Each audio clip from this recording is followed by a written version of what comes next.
In today's video, I'm going to teach you how to save a frame to the best quality in Figma, and this process will only take about 5 minutes. Whether you're a UI designer looking to present your work, or just someone who wants to maintain high quality in your digital outputs, this is a handy skill to master.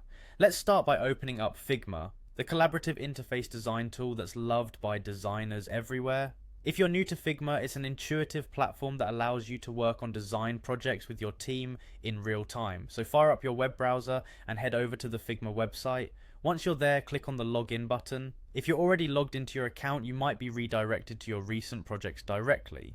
If not, go ahead and enter your login credentials. Once you've successfully logged in, you'll be taken to the Figma homepage, a hub of all your design files and team spaces.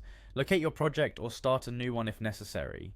For our purpose today, we'll need to head to the specific design that you're looking to export at the best possible quality. Do this by navigating to the design section. This is where all the magic happens. A space filled with components, frames, and everything you've painstakingly designed. Next, find the File option. Typically, this is in the top menu bar of your project interface. Clicking on it brings up a drop-down menu featuring a number of actions you can take with your file. Now scan through this drop-down and look for the Export Frames to PDF option. This is where you'll be able to export your design in a way that maintains its visual integrity. With the PDF export menu open, you'll notice a number of settings you can adjust. Pay attention to the quality setting. This is crucial for our task.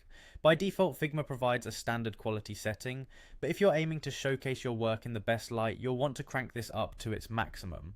Just click on the quality drop down and select high to ensure your frames are exported at the highest resolution possible. This attention to detail ensures that your design looks crisp and clear, and is especially important if you're printing your files or presenting them to a client. And that's it, your frame is now exported with the best quality settings available in Figma. Remember, the key to a great design isn't just in the creation phase, but also in how you present and share your work. Thanks for watching, and I hope you found this guide helpful. If you enjoyed the video, don't forget to like and subscribe for more design tips and tutorials in Figma.